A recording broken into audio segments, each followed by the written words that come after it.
Hey everyone, welcome to Travel Through Stories. My name is Sean, and today I'm going to talk about one of the most disturbing and revolting books I've ever had the mispleasure of reading, and that is B.R. Yeager's Amygdalatropolis, published in 2017 by Schism Press.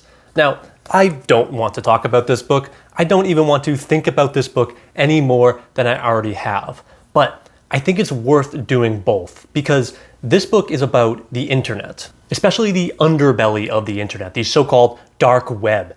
And it understands the way the internet has fundamentally changed our brains and our perception of reality better than any other book that I've read has. No other book that I've read has captured the dirty and disgusting parts of the internet as effectively as this one has. B.R. Yeager, in an interview, said that his biggest inspiration and his biggest influence when writing this book was none other than Cormac McCarthy. He said that he wanted to write, quote, Blood Meridian, but on the internet.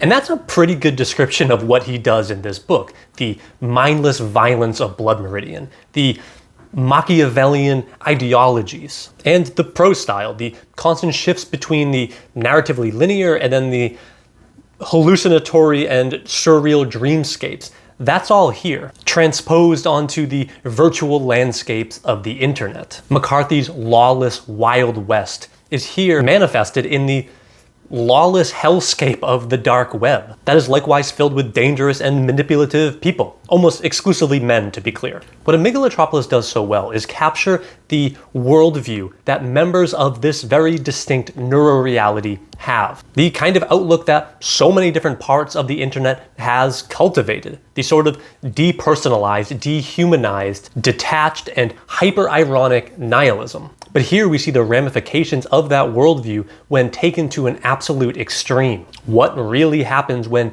these people can act in a completely anonymous way and really have no recourse for their actions? So, content warning for, well, everything moving forward. This book focuses on a man. Perhaps we can call him a man. By the time we meet him, he's barely human. And in fact, he doesn't even have a name. He goes by the internet alias /1404/, and that is based on the forum that he frequents the most, /1404/. This forum is essentially a duplicate of 8chan or some other kind of completely amoral cesspool like that, where all of the users are entirely anonymous and they simply go on this website to troll people, to hate on people, to just be scum of the earth. I don't think that's too unfair to say. On these forums, they share illegal snuff films that depict rape, murder, torture. A lot of these people have gore fetishes. They dox people in real life, people who have wronged them, i.e. they turn them down for a date or something innocuous like that usually. And they send battalions of hate their way, etc. These people are here to shock and troll, and they build an entire culture and an entire identity around this antisocial, anti-normie behavior. While you and I might not be super familiar with these communities, I hope, I think we're both aware of their existence because they so often, too often perhaps, bleed into the otherwise normal parts of the internet. And as you can tell, I have very little sympathy for these people. They're terrible people in every single way. There's a reason why we call them trolls, and that's to differentiate them from humans. I'm kind of joking by dehumanizing them, but that is a really important part of their culture. They act in anonymity, they hide behind generic usernames and memes, etc. So why explore their culture? Why read about them in Amygdalatropolis? Well, I think that there's something interesting in how these terminally online people are pulled into these communities. They start out as completely ordinary internet users, just like any of us, before they're pulled down into this world and their brains are trained to act like the way that they do. They are products of the internet, as so many of us are, but their worldview is slowly cultivated. And again, I don't think it's that difficult to fall into these spaces. If you wander around the internet for too long, you'll find yourself in adjacent communities, even if you only stay on relatively safe sites like Twitter or Facebook or Reddit. Amygdalatropolis, though, is a work of fiction, and I think that its structure is brilliantly conceived. It's made up of 3 very distinct voices, and on any given page there are usually at least 2 of these voices happening side by side, and it alternates between these very frequently. The first voice is a narrative about 1404 and what he's doing on a daily basis. This is the most narratively straightforward and linear. The second voice are all of these forum posts that just appear on our page, and we have no context for them other than the date and time in which they're posted, which our eyes have just been trained to glaze over, which is particularly interesting in the context of a book. And these forum posts are, for me, the most disturbing part of the book, as they kind of randomly appear, and they could be about anything. They could be talking about everything from how to install a program, to how to build a bomb, to how to actually dox someone, to asking for the latest leaked porn or snuff film, to simply chatting about sports or video games. But these posts just come ex nihilo, and they have very little to do with the larger context of the book, at least at first. And they sort of just pop up as if the internet has its own voice, its own kind of consciousness, which is trying to reach out and communicate directly with our protagonist, 1404, just begging for his attention. And of course, the more shocking that it is, the more likely they are to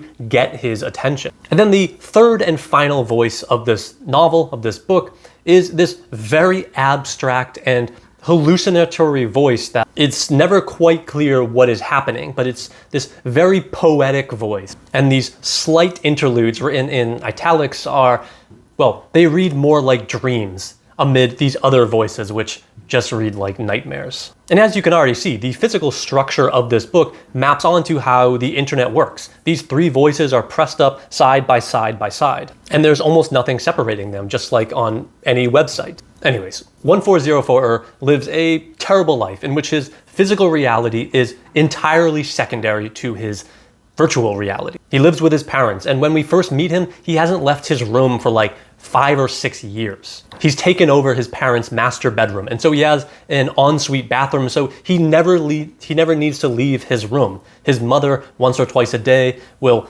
come to his door and bring him food, which he'll only go out and retrieve once she's left. His parents haven't seen him physically in years. And what's particularly notable, I think, is that 1404 is obsessed with sex and violence in the virtual world. He's always searching for the most debased videos, these terrible snuff films.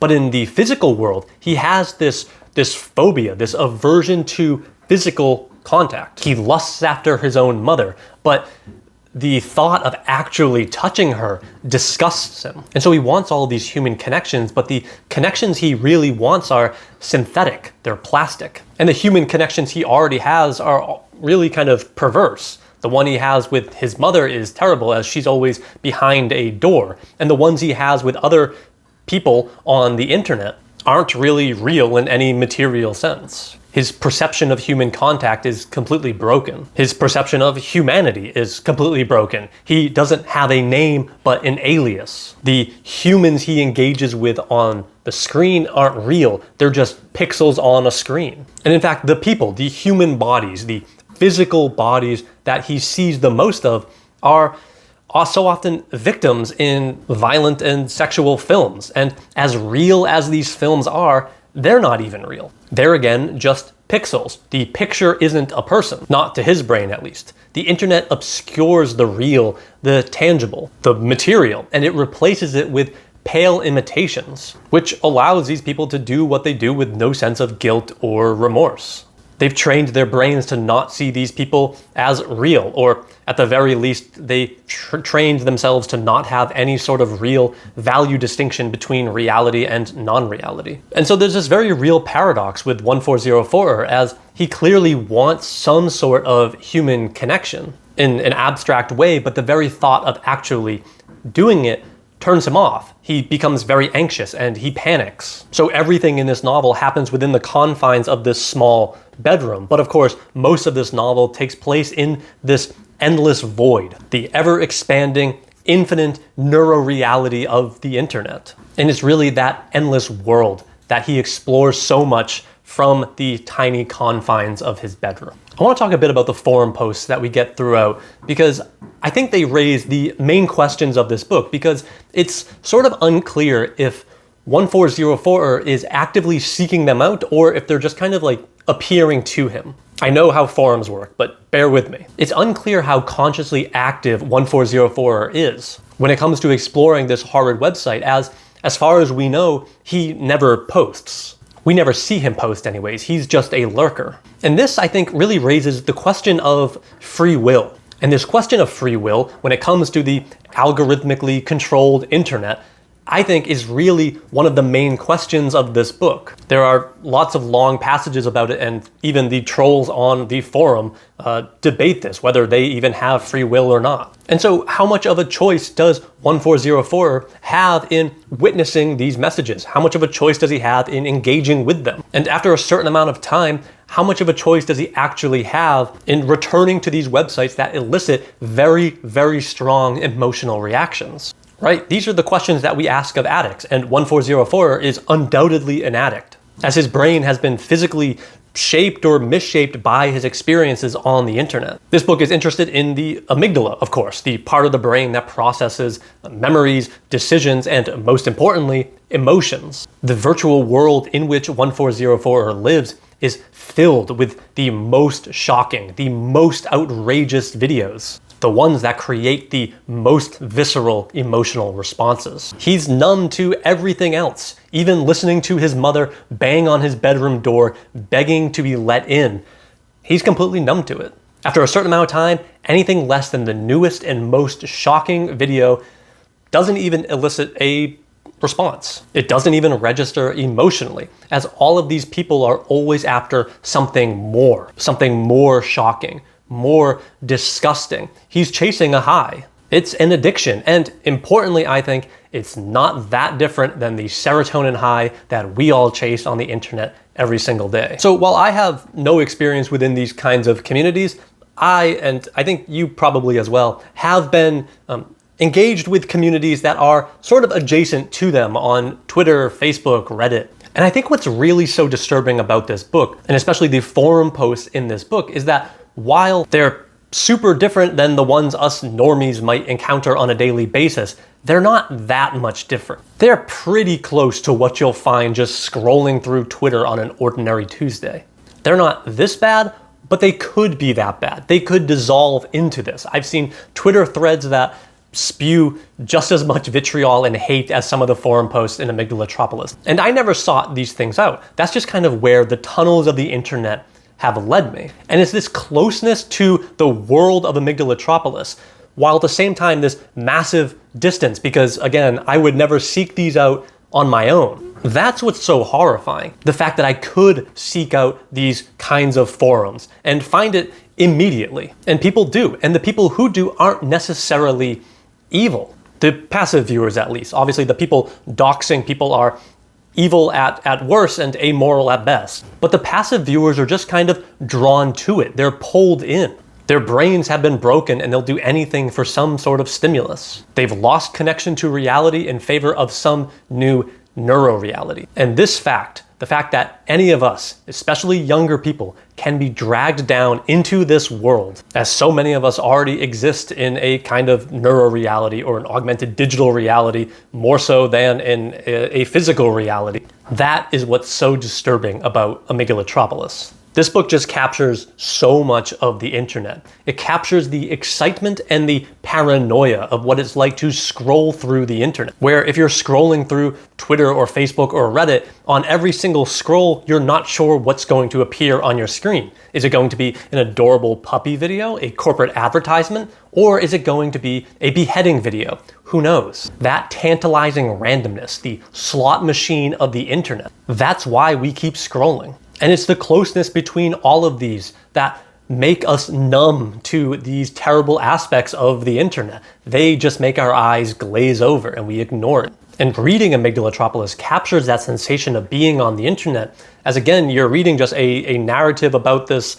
young man in a room, and then we get these disgusting forum posts. But by the end of this book, which isn't too long, it's only just over 100 pages, by the end of it, you're already kind of numb to the disgusting things that they're talking about and sharing, in the exact same way that we've all become just a bit numb to all of the terrible stuff that we see on the internet every single day. So do I recommend this book?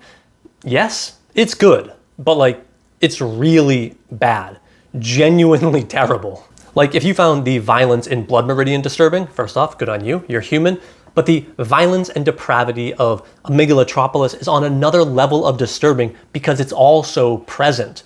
Blood Meridian's violence takes place in the kind of Wild West, in a place far away and long ago, and that's already disturbing enough. But Amygdalatropolis shows that this kind of Wild West isn't a thing of the past. It's very, very present. It's simply moved to a virtual space. It's happening right now on websites not far removed, if it's even removed at all, from the very website that you're watching me on. You and your loved ones are only like 3 or 4 clicks away from encountering everything for yourself that this book talks about. And that's a difficult reality to face. Anyways, that's enough of that. I need to go shower. Thanks for watching.